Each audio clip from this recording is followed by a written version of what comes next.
আজকের আমাদের আলোচনা ভারতের পঞ্চবার্ষিকী পরিকল্পনা নিয়ে। ভারতের পঞ্চবার্ষিকী পরিকল্পনা হলো স্বাধীন ভারতের কেন্দ্রীয় অর্থনৈতিক পরিকল্পনা, যা দেশ সার্বিক উন্নয়ন, অর্থনৈতিক প্রবৃদ্ধি, সামাজিক ন্যায় ও জনকল্যাণ নিশ্চিত করার লক্ষ্যে 5 বছরের পরিকল্পনা অনুযায়ী সরকার কর্তৃক গৃহীত নীতিমালা ও লক্ষ্যসমূহের সমষ্টি। এই পরিকল্পনাগুলির মাধ্যমে উৎপাদন, কর্মসংস্থান, দারিদ্র্য হ্রাস, অবকাঠামো উন্নয়ন, সামাজিক খাতে উন্নয়ন কার্যক্রমের ভিত্তি করা হয়। এদের প্রণয়ন ও তদারকি প্রথমে পরিকল্পনা কমিশন করত, যা পরে নীতি আয়োগ দ্বারা পর্যবেক্ষিত হয়। পঞ্চবার্ষিকী পরিকল্পনার প্রধান উদ্দেশ্যগুলি কী ছিল? ভারতে পঞ্চবার্ষিকী পরিকল্পনার সাধারণ উদ্দেশ্যগুলি ছিল অর্থনৈতিক উন্নয়ন ও জিডিপির বৃদ্ধির লক্ষ্য, দেশের মোট আয়ের বৃদ্ধি ও সমৃদ্ধি।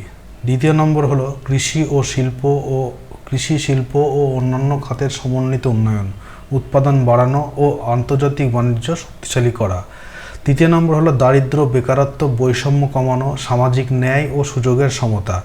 চতুর্থ নম্বর হলো সমতাপূর্ণ ও সামগ্রিক উন্নয়ন, বিভিন্ন অঞ্চলের উন্নয়নের মধ্যে পার্থক্য কমানো। 5 নম্বর হলো সমাজ কল্যাণ ও মানব উন্নয়ন, যেমন শিক্ষা, স্বাস্থ্য ও অন্যান্য সামাজিক পরিষেবার বিস্তার। এই ছিল মূল লক্ষ্য।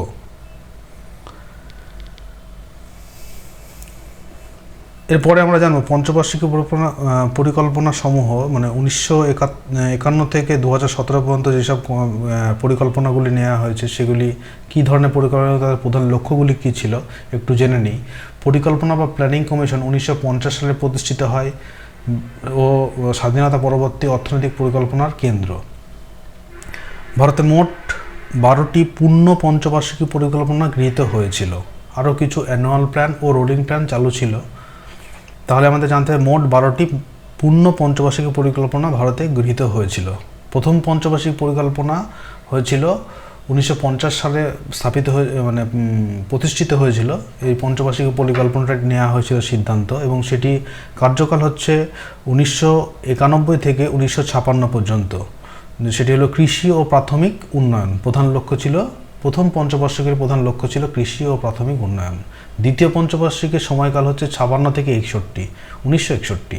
ভারী শিল্পায়নের ক্ষেত্রে জোর দেওয়া হয়েছে, প্রধান লক্ষ্য ছিল। তৃতীয় পঞ্চবার্ষিকীর সময়কাল 61 থেকে 66, খাদ্য উৎপাদন ও উন্নয়ন। চতুর্থ পঞ্চবার্ষিকী পরিকল্পনার 1969 থেকে 74, স্থিতিশীল ও উন্নয়ন। পঞ্চম পঞ্চবার্ষিকী 1974 থেকে 1979, দারিদ্র্য হ্রাস বা গরিবি হটাও নামে পরিচিত ছিল। ষষ্ঠ পঞ্চবার্ষিকী পরিকল্পনা 80 থেকে 85, প্রযুক্তি উন্নয়ন ও কর্মসংস্থান এর প্রধান লক্ষ্য ছিল। সপ্তম পঞ্চবার্ষিকী 90 সাল পর্যন্ত, 1985 থেকে 90, উৎপাদন ও কর্মসংস্থান বৃদ্ধির। অষ্টম পঞ্চবার্ষিকী 1992 থেকে 97, মানব সম্পদ উন্নয়ন ও প্রবৃদ্ধি। নবম পঞ্চবার্ষিকী 1997 থেকে 2002 সাল পর্যন্ত, সামাজিক ন্যায়, গ্রোথ উইথ সোশ্যাল জাস্টিস। এরপরে হলো দশম পঞ্চবার্ষিকী পরিকল্পনা 2002 থেকে 2007 পর্যন্ত, দারিদ্র্য হ্রাস ও উন্নয়নের সূচক বৃদ্ধি। একাদশ পঞ্চবার্ষিকী পরিকল্পনা 2007 থেকে 2012, দ্রুত অন্তর্ভুক্তিমূলক উন্নয়ন। দ্বাদশ পঞ্চবার্ষিকী পরিকল্পনা 2012 থেকে 17, এবং শেষ পঞ্চবার্ষিকী পরিকল্পনা দ্রুত অন্তর্ভুক্তিমূলক 1951 থেকে 2017 পর্যন্ত। এই পরিকল্পনাগুলি ভারতীয় অর্থনীতির মূল ভিত্তি গড়ে তুলেছে। তো এরপরে আছে কিছু এমসিকিউ নিয়ে। এমসিকিউ আজকের প্রথম প্রশ্ন হলো, প্রথম পঞ্চবার্ষিকী পরিকল্পনা কোন মডেলের উপর ভিত্তি করে ছিল? এখানে সঠিক অ্যান্সারটি হয়ে যাবে হ্যারোড ডোমান্ট, B is the correct answer. পরবর্তী প্রশ্ন, প্রথম পরিকল্পনায় সর্বাধিক বরাদ্দ পেয়েছিল আমরা জানি কৃষি ও সেচ। এখানে সঠিক অ্যান্সারটি হয়ে যাবে সি, কৃষি ও সেচ।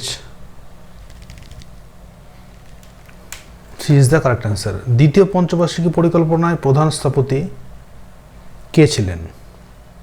দ্বিতীয় পঞ্চবার্ষিকী পরিকল্পনার প্রধান স্থপতি ছিলেন, সঠিক হয়ে যাবে বি, পিসি মহলনাবিশ। দ্বিতীয় পঞ্চবার্ষিকী পরিকল্পনার চতুর্থ নম্বর হচ্ছে ভারী শিল্পায়নের নীতি সূচনা হয় প্রথম, দ্বিতীয় না তৃতীয় না চতুর্থ? ভারী শিল্পায়ন, ভারী শিল্পায়নের নীতি সূচনা হয় দ্বিতীয়। B is the correct answer. তৃতীয় পঞ্চবার্ষিকী পরিকল্পনা ব্যর্থ হয় কোন কারণে? কোন কারণে ব্যর্থ হয়?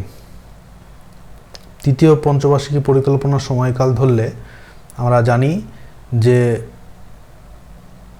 সেখানে যুদ্ধ ও খরা বা মহামারী দেখা দিয়েছিল, সেই জন্য তৃতীয় পঞ্চবার্ষিকী পরিকল্পনা ব্যর্থ হয়। C is the correct answer. Plan holiday ঘোষিত হয় কত সালে বা কত থেকে কত সালে? A B C D. 1962, 65, 66, 69, 69, 72, 71, 74। এখানে সঠিক অ্যান্সারটি হয়ে যাবে 1966 থেকে 1969। Plan holiday. প্ল্যান হলিডের সময় কোন বার্ষিক পরিকল্পনা বা কোন পঞ্চবার্ষিকী পরিকল্পনা চালু ছিল? কোন বার্ষিক পরিকল্পনা চালু ছিল? তৃতীয় বা তিনটি। সবুজ বিপ্লবের পূর্ণ বাস্তবায়ন হয় কোন পরিকল্পনায়? সবুজ বিপ্লবের পূর্ণ বাস্তবায়ন হয় কোন পরিকল্পনায়? ডি, প্ল্যান হলিডের সময়ে। চতুর্থ পঞ্চবার্ষিকী পরিকল্পনার মূল লক্ষ্য কী ছিল? চতুর্থ পঞ্চবার্ষিকী পরিকল্পনার মূল লক্ষ্য কী ছিল? স্থিতিশীলতা ও আত্মনির্ভরতা। পঞ্চম পঞ্চবার্ষিকী পরিকল্পনার স্লোগান কী ছিল? গরিবি হাটাও বা দারিদ্র্য বিমোচন। পঞ্চম পরিকল্পনা কোন বছরে মাঝপথে বাতিল হয়? পঞ্চম পরিকল্পনা কোন বছরে মাঝপথে বাতিল হয় বা কোন পরিকল্পনা মাঝপথে বাতিল হয়? 1977। রোলিং প্ল্যান চালু করেন এদের মধ্যে ইন্দিরা গান্ধী, রাজীব গান্ধী, মোরারজি দেশাই, চরণ সিং। এখানে সঠিক অ্যান্সারটি হচ্ছে মোরারজি দেশাই। রোলিং প্ল্যানের বৈশিষ্ট্য কী? রোলিং প্ল্যানের বৈশিষ্ট্য কী? রোলিং প্ল্যানের বৈশিষ্ট্য হলো পরিবর্তনশীল লক্ষ্য। পরিবর্তনশীল লক্ষ্য। B is the correct answer. ষষ্ঠ পঞ্চবার্ষিকী পরিকল্পনার মূল ফোকাস বা মূল লক্ষ্য কী ছিল? ষষ্ঠ পঞ্চবার্ষিকী পরিকল্পনার মূল ফোকাস বা লক্ষ্য কী ছিল? দারিদ্র্য বিমোচন। সপ্তম পরিকল্পনার সময়কাল। সপ্তম পঞ্চবার্ষিকী পরিকল্পনার সময়কাল ছিল, সঠিক অ্যান্সারটি কমেন্টে দিয়ে দাও, এর আগে আলোচনা করা হয়েছে। 1985 থেকে 1990 সাল সপ্তম পরিকল্পনার সময়কাল। সপ্তম পরিকল্পনার মূল লক্ষ্য কী ছিল? সপ্তম পরিকল্পনার মূল লক্ষ্য ছিল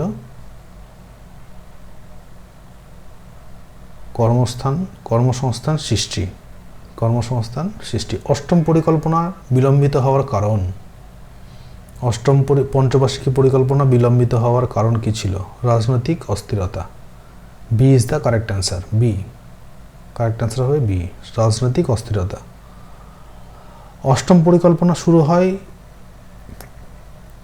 অষ্টম পঞ্চবার্ষিকী পরিকল্পনা শুরু হয় 1992 সালে। 1992 সালে, সরি। এলপিজি নীতি আনুষ্ঠানিকভাবে চালু হয় কোন পরিকল্পনায়? এলপিজি নীতি আনুষ্ঠানিকভাবে চালু হয় কোন পরিকল্পনায়? অষ্টম পরিকল্পনায়। অষ্টম পঞ্চবার্ষিকী পরিকল্পনায়। নবম পরিকল্পনার মূল থিম ছিল কি বা মূল লক্ষ্য ছিল কি? মূল মোটিভ ছিল কি? সামাজিক ন্যায় ও সমতা। নবম পরিকল্পনার মূল থিম সামাজিক ন্যায়। দশম পরিকল্পনার লক্ষিত বৃদ্ধির হার। দশম পরিকল্পনার লক্ষিত বৃদ্ধির হার ছিল C, 8%। C is the correct answer. Education for all কোন পঞ্চবার্ষিকী পরিকল্পনায় জোর পায়? এডুকেশন ফর অল দশম পরিকল্পনায়। একাদশ পরিকল্পনার স্লোগান ছিল কি? একাদশ পরিকল্পনার স্লোগান বা মূল লক্ষ্য কি ছিল? এখানে সঠিক অ্যান্সারটি হয়ে যাবে inclusive growth. B is the correct answer. Inclusive growth. একাদশ পরিকল্পনার সময়কাল। একাদশ পরিকল্পনার সময়কাল, এখানে সঠিক অ্যান্সারটি দিয়ে দাও। সঠিক অ্যান্সারটি হয়ে যাবে 2007 থেকে 2012। একাদশ পরিকল্পনার সময়কাল। দ্বাদশ পঞ্চবার্ষিকের পরিকল্পনার থিম বা মূল লক্ষ্য কী ছিল? দ্বাদশ পঞ্চবার্ষিকী পরিকল্পনার মূল লক্ষ্য বা থিম ছিল গ্রিন গ্রোথ।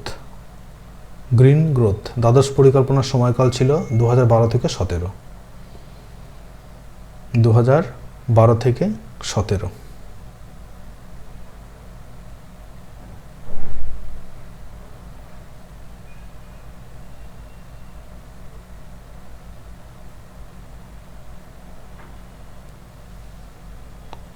আচ্ছা, পরবর্তী প্রশ্নে চলে যাব। ভারতের শেষ পঞ্চবার্ষিকী পরিকল্পনা আমরা সবাই জানি, একটু আগেই আমাদের আলোচনা হলো দ্বাদশ পঞ্চবার্ষিকী পরিকল্পনা। পরিকল্পনা কমিশন গঠিত হয় কত সালে? 1950 সালে। পরিকল্পনা কমিশন গঠিত হয় 1950 সালে। C is the correct answer. পরিকল্পনা কমিশনের প্রথম চেয়ারম্যান কে ছিলেন? পরিকল্পনা কমিশনের প্রথম চেয়ারম্যান ছিলেন C is the correct answer, Jawaharlal Nehru. পরিকল্পনা কমিশনের পরিবর্তে কোন কমিশন আসে, বা এ বি সি ডির মধ্যে কোনটা? সেটা হচ্ছে বি, নীতি আয়োগ। পরিকল্পনা কমিশনের পরিবর্তে গঠিত হয় নীতি আয়োগ।